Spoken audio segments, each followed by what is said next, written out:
Hey, my little angels. This is Zhan's online podcast where I talk all things my perspective, the way I see it.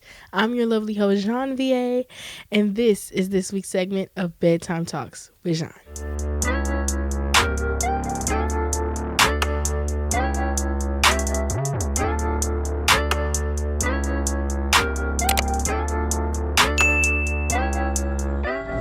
This week, I want to talk about embracing differences. Being different can be hard for some people, and I want to talk about how them being treated, them being alienated can affect them. Especially because I feel like the world, all people in general, demonize people who are different. So we're going to talk about that today. Before we get into the nitty gritty, I do want to talk about my week recap. This week was pretty good. I feel like I had a good start to the beginning of the year.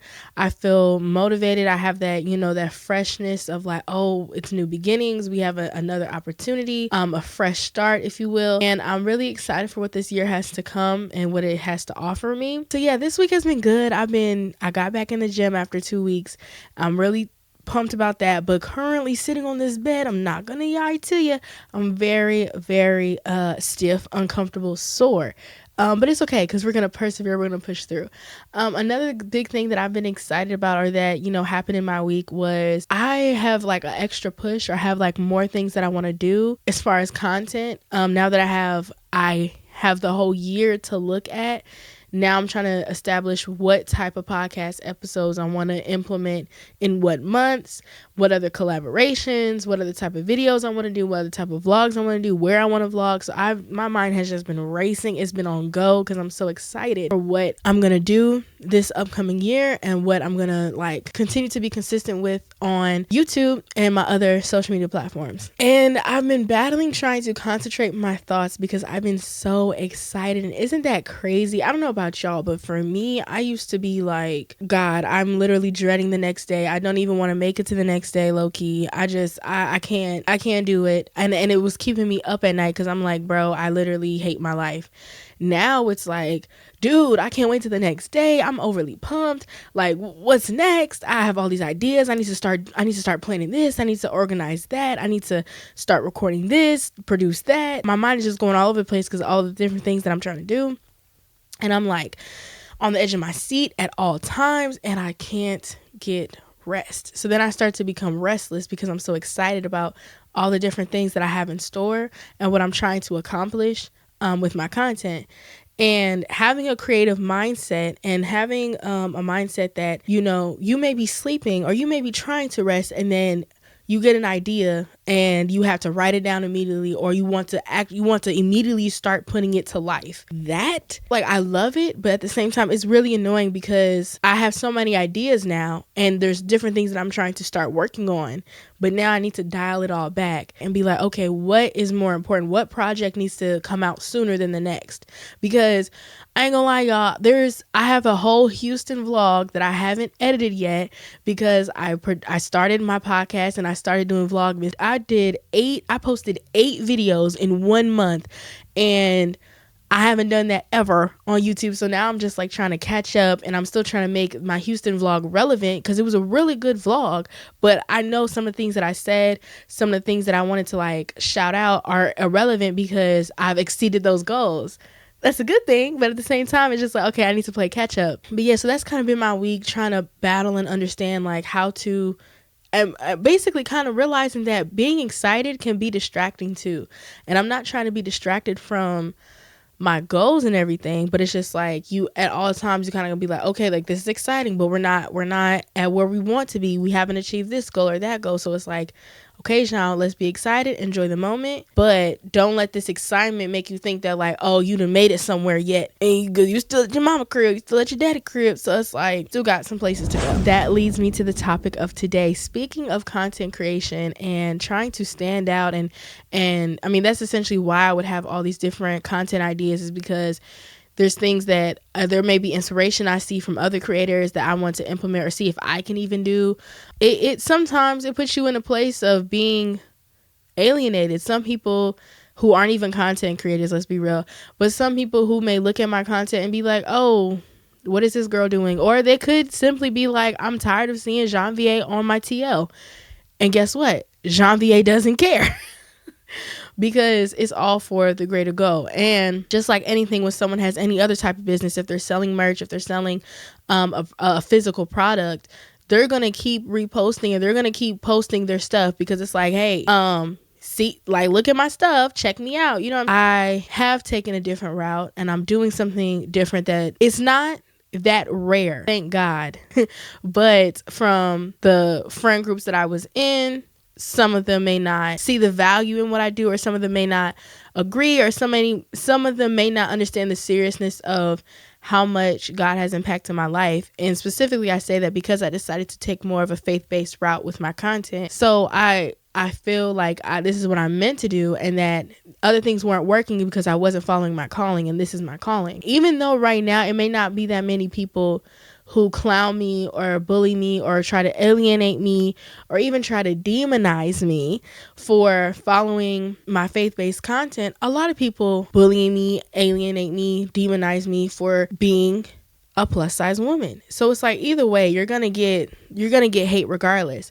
But what I'm trying to focus on is that the people who feel like they're being genuine, or they feel like they're being sincere with how they talk to others, this is a reminder that sometimes you end up demonizing someone because they're different. Lock in, y'all, because this is gonna be a ride. This episode, if the masses may not agree, but I'm not making content for the masses. I'm making content for you, whoever's watching it, because you decided to open this video. I have often seen, heard, and experienced people being alienated because they're different, you know, and there's common examples of that everywhere. There could be a kid, a school age kid, little girl, let's just say, and she still has a creative imagination. She's still very in tune with role play, right? So she still plays with her dolls. It's 7th, 8th grade. A lot of the other girls and a lot of other students, they're not playing with dolls or action figures. They're playing with video games, or they're just on their phone. They don't even, they're not even playing with the DSs and the DSIs nowadays. They're just strictly on their phone, on their tablet. This young girl, is confident in her truth, and it brings her enjoyment. So she may be talking to someone on the playground like, yeah, I was playing with my dolls and this and that, and they're so fun, and I got these new clothes, and I got these new accessories to go with my dolls. And the kids are like, girl, what? You still playing with dolls? Girl, we over here looking at explicit content on our cell phone. What are you doing? Keep up. So that little girl may feel some type of way. We all know how that story goes, and some of you may have been that little girl. I was that little girl. I mean, today's generation is a lot different. I didn't stop playing with dolls until 8th grade. And like, some of my peers were like very active in the world, let's just say that, in 8th grade. And I was still going home. At that time, I was getting a little allowance, a little money. I was buying dolls. I was like, oh yeah, I got me a set. I enjoyed them because of my imagination, because of my creativity, my will, my want to storytell, right? People on the playground, we didn't have playgrounds in 7th, 8th grade, but y'all get what I'm saying. People at school were just like, girl, you still, not even just people.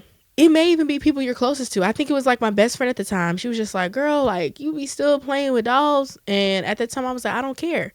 But I saw her start to get other groups of friends, and and it develops an insecurity like, oh, maybe something wrong with me. Maybe I'm weird. But like, okay, granted, some people may still think that I was weird for still playing with dolls in 7th, 8th grade, but I was having fun, and it was relieving my stress. Okay. One day I just decided to pack everything up, and I took it downstairs, and it's been in my basement ever since. And I'm waiting until I have kids or my brother has kids, and I'm telling you, I'm bringing it out, and I'm going to be that girl all over again in 7th and 8th grade, because we playing with them dolls. Because ain't nobody getting no cell phones at a young age. Well, 7th, 8th grade, that's like preteen. But anyway, it brought me peace, okay?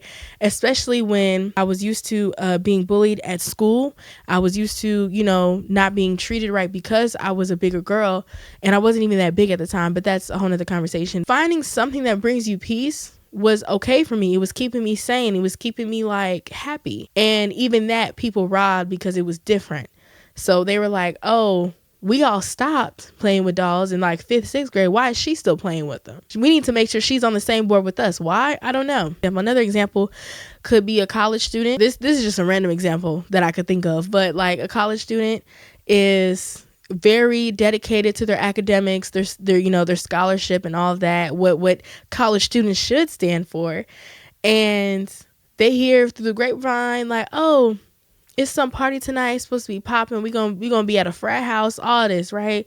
So they like, oh, okay. Why ain't Sally Sue coming to the party? Why is she finna be at the library? Like, you're weird. Why is that? And Sally Sue like, you know why y'all care what I do with my time. Just because I don't want to go smoke and drink doesn't make me less of a person.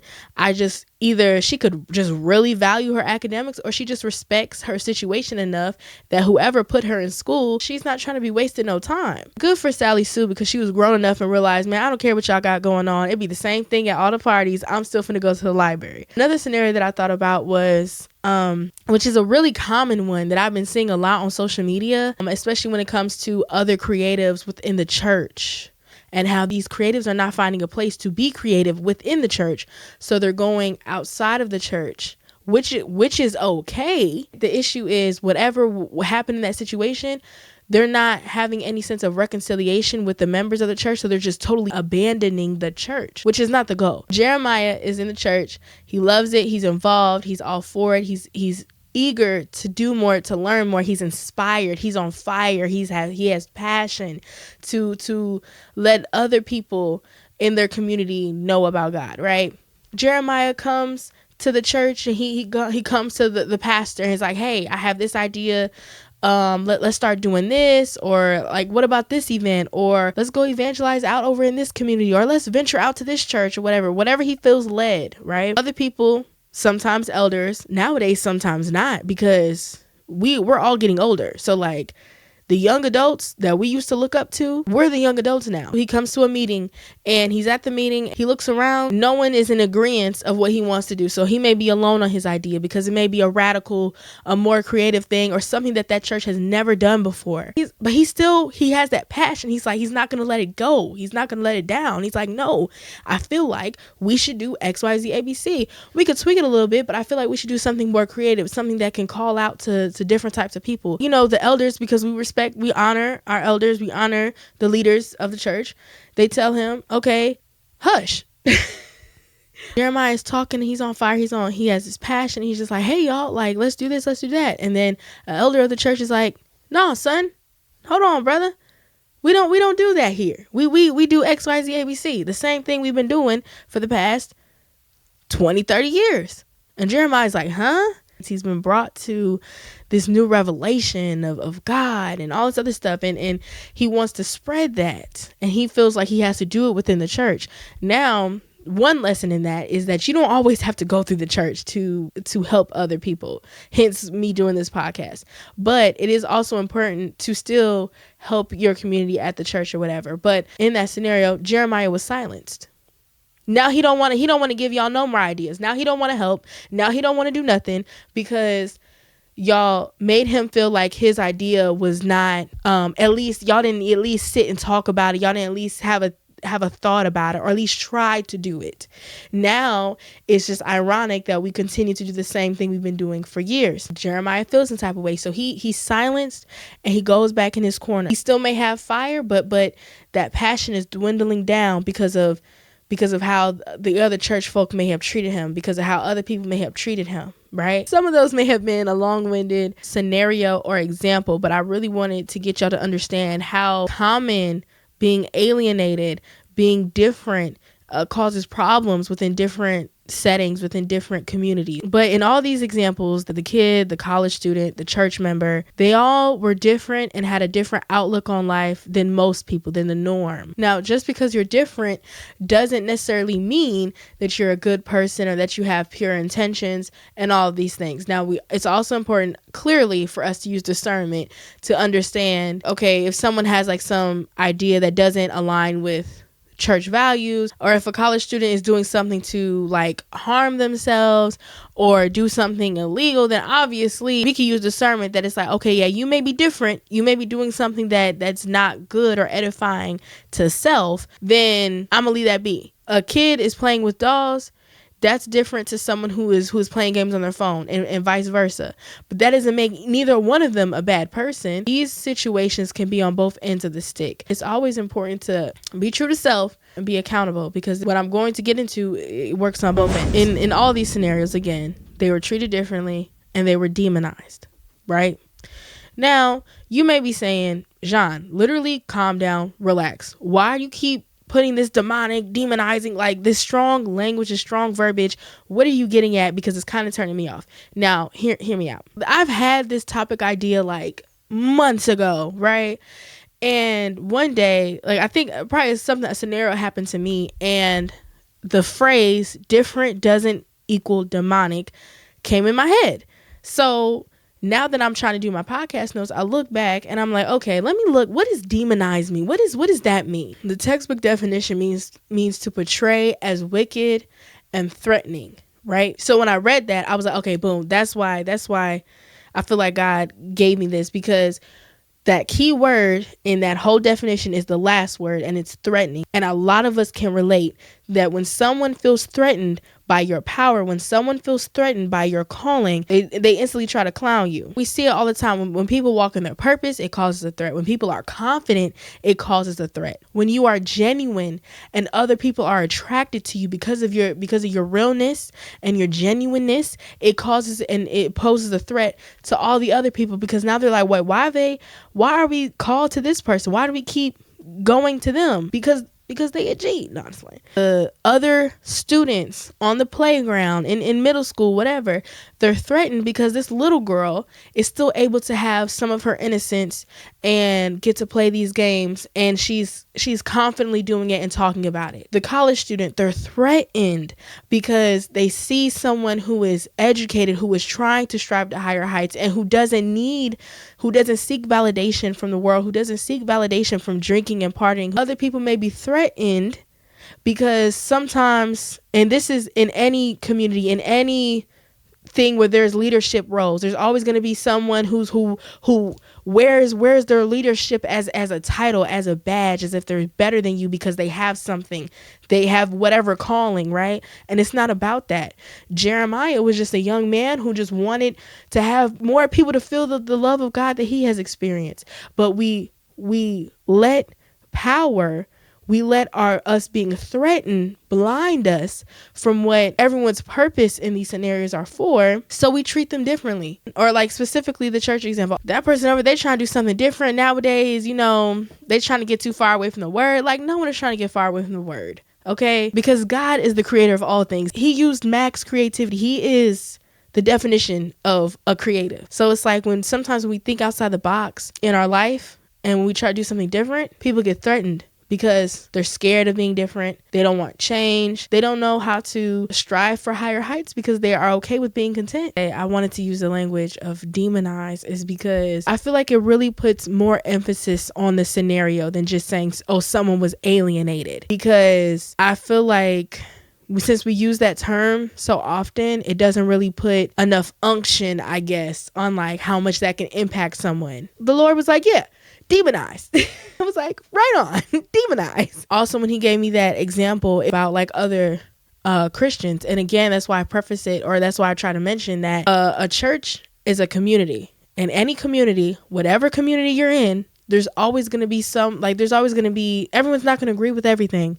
There's going to be cliques. Unfortunately, that's real life. And I feel like me saying this, I'm trying to get people to better understand that, like, yes, things may happen, but it's about how we react, because the world already is going to try to bring you down no matter what you try to do. You going to be a Christian, the world going to be like, oh my God, it's too religious, and I'm not religious, I'm spiritual, but they're going to be like, oh my God, she's going crazy, she's gone off the end. I'm not clowning other people for doing things that like I don't believe in, because at their capacity, they're happy, they feel like that's what they're supposed to be doing. Okay, fine. What my podcast is for, who I'm meant to be talking to, is the people who want change, who want something different, who are seeking more, like I'm seeking more during this season. Any content creative thing that I've done is not meant for everyone. People don't even realize how they come off. People don't even realize how that threatening sense of you being threatened, now your pride is attacked, now you're attacking people,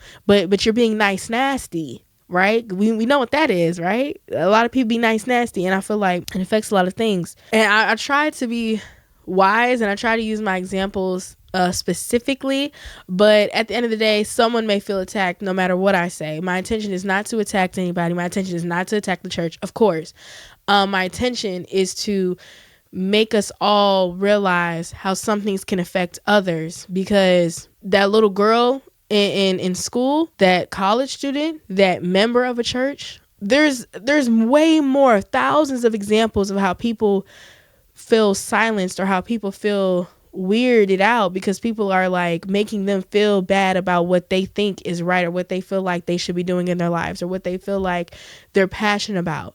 That's not a good thing that we should do, because you're making fun of someone who's trying to do something different. You're making fun of someone who is happy within their truth. And again, I don't think most of us think that we're doing it, but maybe this conversation can incline you to look back and think and be like, okay, is there a time where I may have treated someone different? Is there a time where I may have been like, a little scared of something being different? That's okay. That's a human thing. I just want y'all to think. Let's use our brains. Let's think for a second. That's it. I just want us to think. More a bigger thing that I feel like I'm struggling with in my life is my creativity and wanting more and wanting to do all these like things that may take a lot of time, money, and effort. And I was reading in my studies, Genesis chapter 1, verse 27. So God created human beings in his own image. In the image of God, he created them. Male and female, he created them. That's an NLT. I'm gonna quickly go to the King James because I'm looking for specific words. So King James Version. So God created man in his own image. In the image of God created he him. Male and female created he them. What? That like totally confused me. What? See, this is why I stick to the NLT version, because what? Okay, here we go. Thank you. NIV version. So God created mankind in his own image. In the image of God, he created them, male and female, he created them, right? Man, it took a minute to get there, but a lot of good reasons why we look at different versions of the Bible. But sometimes, I ain't gonna lie, I be a little confused. I be like, what does that say? That's why I stick to certain versions at this point of my walk. But anyway, so I when I read that, I was like, now, I don't know what it is. Maybe it's because like I was, in a consecrated time with God, and I was just like, you know what? This is not like, this one little sentence is talked about so much, but we don't give it enough appreciation for what this is actually saying and everything that this encompasses. The whole, like, the book of Genesis is so many examples come from that book alone. And I really feel like it sets the tone for the rest of the book on how every little thing is important. I was reading and I'm like, wow, like my God created everything. The level of beauty in God's intellect, whatever, his brain, if he has, I don't know. Because the way that I view God, like I don't want to freak anyone out, but I just like, I don't think he's a human. I mean, he's not a human. He came down as a human, as Jesus. But like, God is a being, okay? Something that passes our understanding. That's why none of us are able to see him, because if we see him, we got to die. Which also, I'm going to get back on track, chat. I'm going to get back on track, okay? I just had to get this off. But which also kind of like makes me like, still have that fear of God that like, whoa, like you probably look so crazy. You probably look so, not even crazy, scary. He probably looks mad scary. But I'm serious, y'all. Like sometimes I be thinking, because mind you, I'm very imaginative. I'm a visual person. So it's like sometimes when I read certain things in the word, I be like, whoa, that's actually kind of creepy, yo. That's neither here nor there. I'm just kind of trying to explain to y'all like the wow moment I had, because I'm made in his image. We're all made in his image, right? In his likeness. And the fact that I am a creative, I like got chills. I was like, hold on. Y'all, hear me out, okay? This God used max creativity. And to us, he used max creativity. And it's the simple fact that like, since we're made in his image, we're all elite.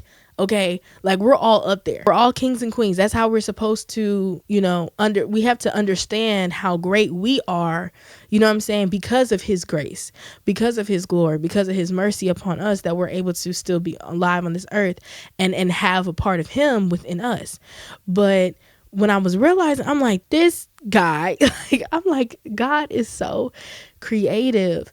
And I was thinking about how extra special that makes me, how extra special that makes any one of you who are creatives, right? I've been a creative person since the day I was born. Okay. I remember from just the earliest of ages. Like, I'm imaginative, so I'm playing with dolls, but I'm writing books when I'm younger. I'm writing comic books during class when I'm supposed to be doing work. I'm creating things with clay. I'm painting. I'm drawing. I'm writing. Like, you know what I'm saying? There's so many different ways. And now I do more of my creativity through content. So it's like I've always saw things in like this imaginative world. I always saw things in like this, creative light, this creative lens. And sometimes I may have been clowned about that, or I may have been looked at as weird, looked at as, whatever they want to call me today. That just gave me comfort. That gave me it gave me revelation that like, hold on, y'all tweaked out, because I'm a creative and I'm using a rice grain size of creativity, but that rice grain size is still creativeness that came from my God, that came from the God who created everything. Like, are y'all like, is that not like mind blowing? Like, what are we talking about here? Because I'm sitting here like, I know I'm hyped up, I'm geeked up, because I'm obviously passionate about this. And it's just so crazy because it gave me a sense of belonging. That's what it is. It gave me a sense of belonging because no matter if you're alienated, if you're demonized, whatever word we want to use, it's all the same thing. If you're outcasted because of your creativity specifically, or because of anything else, and your heart is still genuine, your heart still is in a right place with God, your relationship is in a right place with God, it doesn't matter, because God gave you that. God gave you that creativity. And what's important is that you have to utilize it in ways that, edifies him, of course, edifies the spirit and everything. I just felt like so comforted when I read that. And mind you, that scripture, that's why it's always important to keep reading your word, because even though I have not read that whole book, and one day I will, and there's a lot of pages in that book that I've never seen or never read, but even when I read scriptures that I've heard thousands and thousands of times throughout my life, I'm like, but when I read it, it hit different, because everyone else, or like when I heard people say like, oh yeah, we're all, made in his image. God created this, God created that. We're like, yeah, he did that. He's so cool. But like when I read it, because I'm at a place of like seeking more knowledge and understanding who I am as a person, I'm like, hold on, God, I am made in your image, and this is how I'm made in your image. I'm made in your image, and I'm like you because I'm a creative like you. I need y'all to start touching and agreeing in the comments, because like that is so mind blowing. I say all that to say, I'm kind of teeter, so I had to dial it back. But don't let anybody, nobody, none of them try to make you feel weird, bad, or less than because you are different. When I read it, he related it to me in my life and what I'm going through, that I'm trying to do stuff that like a lot of people are afraid to do, or I'm doing things that's going to take a lot more creativity. And again, no matter where the setting is, there is always going to be somebody who feels threatened by you seeing life differently, through a different perspective, through a different lens. You have to move with wisdom. Like, okay, some people are going to clown you. There's going to be hatred no matter where you are, and some people may treat you differently. But how you respond is going to really tell them off in the most respectful way possible. And time again, when you tell somebody off by not saying nothing, I promised you, that's how you leave a memorable mark. Okay? By not saying. And if you know me personally, I'm one person who I don't shut up for nothing. Okay? I talk all the dang on time. But when it comes to I'm being disrespected or something like that, I'm gonna look at them like, what? Oh, okay. And I'm going to keep it pushing. So my advice to you, you'll be like, okay, be kind, spread love, nod your head, and walk away. That's it. That's all. Because when you start fighting fire with fire, at that point, going back to what demonizing, like the definition of that is, at that point, who's wicked? Who's the wicked one? They're scared of being different. But lead by example. Tap into the difference. Okay? Tap into being different. Tap into that confidence that scares them, because it doesn't scare you. And that's what's important, because eventually they'll catch on the train and they'll understand where the new direction is going. But for right now, control what you can control and be like, you know what I say, be kind, spread love, nod your head, walk away. A lot of the times when we get so offended about being alienated and all this other stuff, it's obviously because it's ruining our sense of belonging. And that's why it's important to read your word, because even if someone else tried to ruin my sense of belonging, because I read my word, I know that I'm God's child. See, that's the level of confidence that I had to develop over time, because I'm like, can't nobody take that away from me, and will never take it away from me, because I know who I am. But of course, there's one last example I wanted to leave y'all with. So there's a SpongeBob episode, right? I love SpongeBob. SpongeBob is one of my favorite shows. Season 4, episode 14, if you want to look it up, it's called Wig Struck. And let me tell you, this episode puts everything in perspective. And I'm laughing because I made a post on Instagram about it, like maybe a couple weeks ago. And when I was writing my notes, I was like, this example is perfect for this episode, this podcast. So basically, if you haven't seen the episode, I'm going to try to, for people on YouTube, I'm going to try to put a picture on the screen to show y'all which SpongeBob episode I'm talking about. But basically, SpongeBob's walking on the street. He sees the dumpster, and there's this extremely dated wig, right? It's a tall, gray, one of them founding father type looking wigs. So he wears the wig, and obviously he got it out the dumpster, and he's just like, he's walking the streets with confidence. You can't tell SpongeBob nothing. He's feeling himself. He's like, yes, I got a wig, hang time long, hair up, dude. You know what I'm saying? Like, SpongeBob is feeling himself at this point. He goes to work, he's cooking, all sorts of stuff. Now, the wig does start shedding into the Krabby Patties, but that's not neither here nor there. We're talking about how confident that wig made SpongeBob. He hears everyone's laughing, and he's like, yeah, y'all love my wig. He thinks that, everyone's being cheerful because he has a new hairdo. Sandy pulls SpongeBob to the side. Sandy's like, Bob, listen here, bro. No one is laughing with you, dude. Like, the wig is dirty. It's infested with insects. Please put it away. And SpongeBob's like, but Sand dog, karate kid, karate chop brother, why do I need to throw away this wig? Like, it's cool. I love it. And Sandy's like, Bob, again, I'm telling you, the wig is not you, bro. Like, throw it away. Everyone's laughing at you. They're not laughing with you. Now, some may say Sandy was a good person in that moment because she was like looking out for Bob or whatever. But and some can say, there's like so many ways you could look at this episode. But some could also say that, like, okay, Sandy could have been like, if the wig makes you happy, let's just wash it maybe. But you can still rock out and wear your wig. Anyway, SpongeBob gets discouraged, like most people would, because if your friend or family member comes to you and checks you about, like, nah, you're a little too weirded out. What you're doing is not normalized by the masses. You need to put it away. So he throws the wig away. The next day or that night, a rock band star finds the wig, puts it on because he had a bald head. He puts the wig on, and he's like, he starts posting pictures. He's on magazines. He's doing shows with his rock band because he has this wig on, because now he's not bald. And the next day, SpongeBob wakes up. He walks to work. And what does he see? In all of Bikini Bottom, he sees that founding father, tall, gray, old freaking wig. Everyone is wearing it. Isn't that funny? Don't you find that suspicious? Don't you find that weird? Because, SpongeBob, he was just wearing the wig and everyone was clowning him. Now, you see, the message here is, okay, follow me. I know I'm all over the place. I'm talking about people demonizing folks. I'm talking about kids. I'm talking about college students. I'm talking about church members.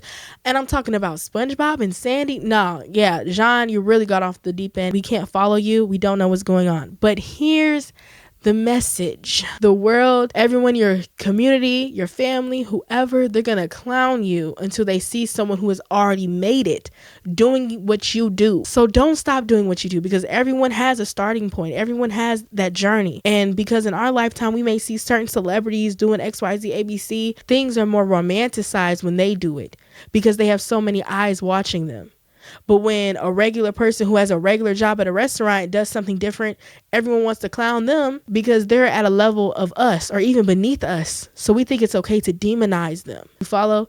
Or we think it's okay to bully them or alienate them, make them even more different, make them be that out group and point the finger at them. You know, it may be a cartoon, but there's some heavy messages in SpongeBob, okay, that we can all glean from. Don't be like SpongeBob. Stand in your truth. Stand in what makes you confident. Maybe tweak it a little bit because, you know, we're not perfect. So sometimes along our journey, we need to change little different things. Like in his scenario, he should have just washed his wig and kept doing what made him happy. So that's the relation of SpongeBob to different doesn't equal demonic. So hopefully that made some sense. And please don't mistake what I'm saying to just you have it as an excuse to be stubborn, to not change for the better. That's not what I'm saying. I really enjoyed this episode because I feel like it encompasses my creativity and all of my thoughts that be going through my head and how I get connections from every little thing. And don't forget, different does not equal demonic. That's just the way I see it, y'all. Thank you so much for watching this week's episode. I know it was a little all over the place, but I really enjoyed this episode. It was fun for me to make. A special shout out to all the people who listen on other podcasting platforms, specifically my Apple Podcast users. Shouts out to y'all. I need all of you to like, comment, and subscribe, but most importantly, I need you all to go onto Apple Podcast and write your girl a review. Let me know the things you like, the things you don't like, the things you want to see, and leave me a couple of stars so I can know what I need to grow in, what I need to change, or what I should keep doing. That would be greatly appreciated because that'll help me out a lot. We have a lot of life ahead of us and we have a lot to do. So get some peaceful rest. And like always, never forget, I love you. And most importantly, God loves you because you are his child. And I'll see y'all next week on Bedtime Talks with Zhan.